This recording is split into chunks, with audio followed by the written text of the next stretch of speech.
Você já ouviu falar dos shinobis de olhos vermelhos que antecipam os seus movimentos e tão sempre à frente do tempo. Um olho capaz de copiar tudo que vê. Você já sabe qual é o clã Uchihas Sharingan. Eles avistam de longe, ódio no meu semblante. Os meus olhos têm cor de sangue. Eu consigo te prever, lutar é inútil. Melhor respeita o poder de um dos três grandes dojutsu. Com esses olhos posso aprender mil jutsu. Quando meus olhos viram, na minha ilusão caíram. Quantos não queriam esses olhos que giram? Mas tudo tem um custo, ainda vai ter que sofrer muito, pra despertar uma Gekiyu,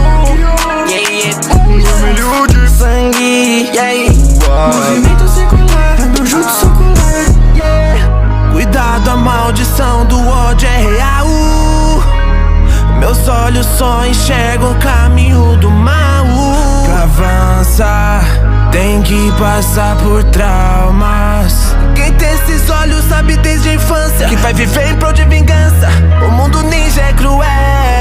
Esquece que se for na Vila da Flor, não mexe com a minha família. O que quem cai mais temido em Konoha? A Sharingan do clã Uchiha, temidos em todo mundo. Cuidado com meus olhos, eles veem o futuro.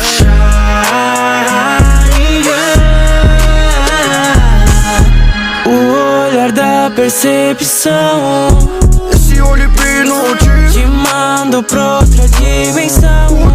É tudo uma ilusão. Piscou e fui pro Kamui. Uchiha é o clã Sharingan. Esse poder é parecido com o ego, vai lentamente te deixando cego. Sharingan sempre acaba em sangue. Supremos do clã Izanagi. E na minha visão, o olho reflete o coração. É minha maldição.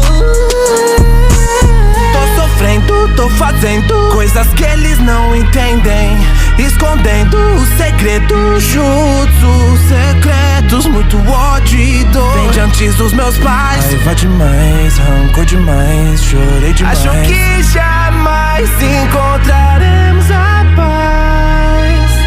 Esquece que se for na Vila da